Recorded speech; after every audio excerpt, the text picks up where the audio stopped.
Տիկին Մանասյան, նախորդ խորհրդարանական լսումների ժամանակ, երբ որ դուք զեկույց եք ներկայացրել միայն անգլերեն լեզվով, մենք ստիպված եղանք ձեզ հիշեցնել Հայաստանի Հանրապետության Սահմանադրության գոյության մասին եւ լեզվի մասին, օրենքի գոյության մասին, որով պահանջում է, որ պետական պաշտոնյաները իրենց գործավարություն իրականացնեն միայն հայերեն լեզվով։ Այս անգամ մենք ստիպված ենք ձեզ տեղեկացնել մարդու իրավունքների պաշտպանի մասին սահմանադրական օրենքի գոյության մասին, որի երկրորդ հոդվածը, որը սահմանում է մարդու իրավունքների պաշտպանի գործառույթները, սահմանում է հետևյալը. Պաշտպանը հետևում է պետական եւ տեղական ինքնակառավարման մարմինների ու պաշտոնատար անձանց կողմից մարդու իրավունքների եւ ազատությունների պահպանմանը, նպաստում խախտված իրավունքների ազատությունների վերականգնմանը։ Այն խնդիրը, որի մասին որ դուք խոսում եք, որով ներկայացնում եք օրինակներ, չի վերաբերվում պետական կառավարման, տեղական ինքնակառավարման մարմինների կողմից մարդկանց իրավունքների խախտմանը, վերաբերում է մասնավոր սեկտորի կազմակերպությունների կողմից, որոնց հետ կապված իրավահարաբերությունները կարգավորվում են վարչական իրավախախտումների մասին օրենսդրությամբ եւ բացարձակապես դուրս են ՄԻՊ-ի մանդատի շրջանակներից։ Իսկ դրա փոխարեն մարդու իրավունքների պաշտպանի իրավասության տիրույթում պետք է լինեին եւ կարծում եմ այս օրերին հատկապես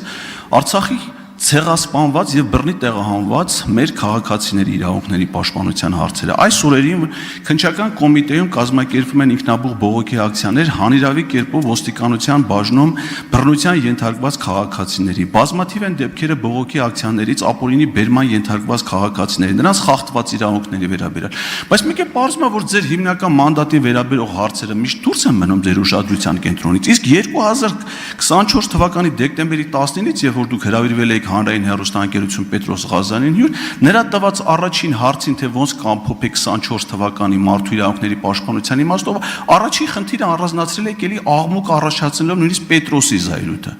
Հիմա ես ուզում եմ հասկանամ, ձեր խնդիրներով դուք ի վերջո կզբաղվեք, թե չէ։ Իսկ եթե շատ եք ուզում զբաղվեք այս խնդրով, որը ես կարծում եմ էլի շատ կարևոր խնդիր է, ապա կարծում եմ, որ շատ հանգիստ կարող եք հրաժարական ներկայացնել մարդու իրավունքների պաշտպանի պաշտոնից եւ ստանձնել Պարեկի պաշտոնը, իդեպ պետությունը խրախուսում է կանանց ներգրավությունը բարեկային ծառայությունում։ Շնորհակալություն։ Շատ շնորհակալություն, պարոն Ղազարյան։ Ձեր նախ ելույթի, հետո հարցադրումների համար ինձ այդ հարցադրումները հիմա հնարավորություն տվեցին մի քիչ ավելի լայն հանրային իրազեկումներ իրականացնել այս խնդիրների հետ կապված։ Նախ նշեմ, որ մեր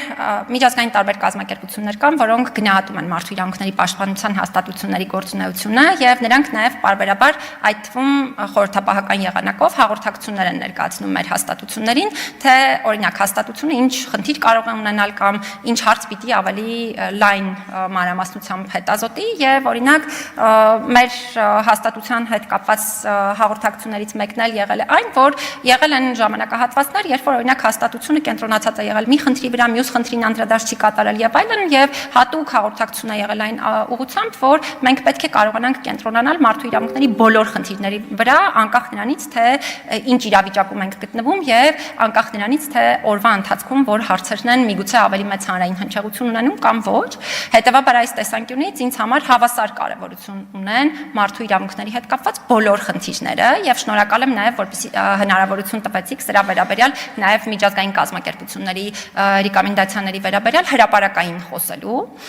Այդ տեսանկյունից այս խնդիրը, այո, շատ կարևոր խնդիրներից է, ես չեմ ասի, որ դա ամենակարևոր խնդիրն է, բայց այն խնդիրներից է, որը ընդհանրապես մեր տիպի հաստատությունների կողմից Հայաստանում չի հասցեավորվում, մինչդեռ միջազգային պրակտիկայում շատ ակտիվ են մեր տիպի հաստատությունները այս խնդիրները հասցեավորելու դիտանկյունից։ Եվ դա է պատճառը, որ մնացյալ խնդիրների հետ համահավասար մենք զբաղվում ենք նաև այս հարցերով։ Հաջորդը ՄԻՊ-ի մասին օրենքը հիշատակեցիք եւ խոսեցիք պետական եւ տեղական ինքնակառավարման մարմինների եւ դրանց պաշտոնատար անձանց կողմից կատարվող խախտումների մասին, բայց հավանաբար երևի թե սա էլ հանրային իրազեկում անեմ, սա նաեւ մեր հաստատությունների ընկալումների վերաբերյալ ամենամեծ խնդիրներից է, այդ ոչ միայն Հայաստանում, տարածաշրջանում։ Մեր տիպի հաստատությունները դիտարկվում են բացառապես մարդու իրավունքների պաշտպանության գործառույթն իրականացնող հաստատություններ, բայց իրենք ունեն շատ կարեւոր երկրորդ մանդատային գործառույթը դա իրավունքների խթանումն է եւ բոլոր իրավունքները, որոնք օրինակ հա պետությունում կարող են մակարդակը դրան զարգացած չլինել եւ այլն, դրանք պետք է շատ ակտիվ մարդու իրավունքների պաշտպանության ազգային հաստատությունների կողմից բարձրաձայնվեն։ Իդեպ նշեմ, որ նախորդ տարի հոկտեմբերին մեր հաստատությունը ՄԱԿ-ի կողմից գնահատվել է եւ մեր գնահատման արդյունքները այն են եղել, որ իհարկե մեր հաստատությունը գործում է արդյունավետ, անկախ եւ վստահելի է, բայց նաեւ կարեւորել են իրավունքների խթանման գործառույթի հետ կապված դարձյալ ակտիվ գործունեության շարունակումը, հետեւաբար անկախ նրանից, թե մենք խոսում ենք որ մարմնի մասին, իրավունքների խթանման տեսանկյունից մարդու իրավունքների պաշտպանը ունի շատ լայն մանդատ, այդ թվում հանրային իրազեկումներ իրականացնելու միջոցով, ինչ վերաբերում է այս թեմային պետական եւ տեղական ինքնակառավարման մարմինների գործունեության հետ կապված մոնիթորինգային մեր գործառույթը, ապա պետք է նշեմ, որ այստեղ այո շատ հաճախ կարող ենք գործ ունենալ դեպքերի հետ, երբ խոսքը պետական եւ տեղական ինքնակառավարման մարմինների կողմից խախտումների մասին է։ Օրինակ,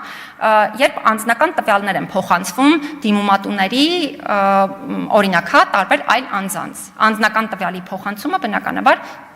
անձնական տվյալների պաշտպանության իրավունքի տեսանկյունից կարևորագույն հարցադրումներից մեկն է, որը պետք է հենց մեր տիպի հաստատությունների կողմից հասցեավորվի։ Ես մի օրինակ բերեցի ընդհանրապես, բայց օրինակները բազմաթիվ են, հա, օրինակ, չգիտեմ, եթե ոստիկանության ծառայողը պատշաճ չիրացնի նաև իր գործառույթը, սա եւս կարող է լինել խնդրահարույց այս ոլորտի հետ կապված։ Ինչ վերաբերում է մեր զեկույցների լեզուներին, ապա նշեմ, որ միավորված ազգերի կազմակերպություն ներկայացվող մեր այլընտրանքային բոլոր զեկույցներն են անգլերեն, մենք բոլորովին վերջերս ներկայացրել ենք նաև հաշմանդամություն ունեցող անձանց իրավունքների կոմիտեին զեկույց Հայաստանում հաշմանդամություն ունեցող անձանց խնդիրների մասին, UPR-ի շրջանակներում ենք այլընտրանքային զեկույց ներկայացրել, բոլորովին վերջերս ներկայացրել եմ այլընտրանքային զեկույց Հայաստանում խոշտանգումների եւ վատ վերաբերմունքի դեպքերի հետ կապված եւ խնդիրները արձանագրելով զեկույց, գործերի քննությանն առնչվող եւ դրանք արձանագրող զեկույց, ընդ որում սա այլընտրանքային զեկույց է, որը ներկայացվել է միջազգային համապատասխան մարմնի անգլերեն լեզվով են ներկայացված, բայց այդ բոլոր հարցերին կարող եք ծանոթանալ մեր զեկույցներով, բոլոր զեկույցներով, օրինակ երեխաների իրավունքների հետ կապված այլընտրանքային զեկույցը վերաբերում է նույն այն թեմաները, որոնք ներկայացված են մեր տարեկան հաղորդման շրջանակներում։ Ավարտում եմ, պարոն Բաքվյան, հետեւաբար հայերեն լեզվով դրանք եւս հասանելի են, պարզապես միգուցե on-line հարթակում գտնվելու դրանց վայրը հասանելի չէ։ Մյուս խնդիրները, թե Արցախից տեղահանված քաղաքացիները, թե բռնության ենթարկվող քաղաքացիները ոչ միայն պարզապես իմ ուշադրության կենտրոնում են, այլ դրա հետ կապված, եթե ժամանակ լինի, կարող եմ շատ մանրամասն բոլոր հնարավոր գործիքներով, որոնցով առնչվում ենք այս ոլորտին, անդրադարձ կատարել։ Շնորհակալ եմ։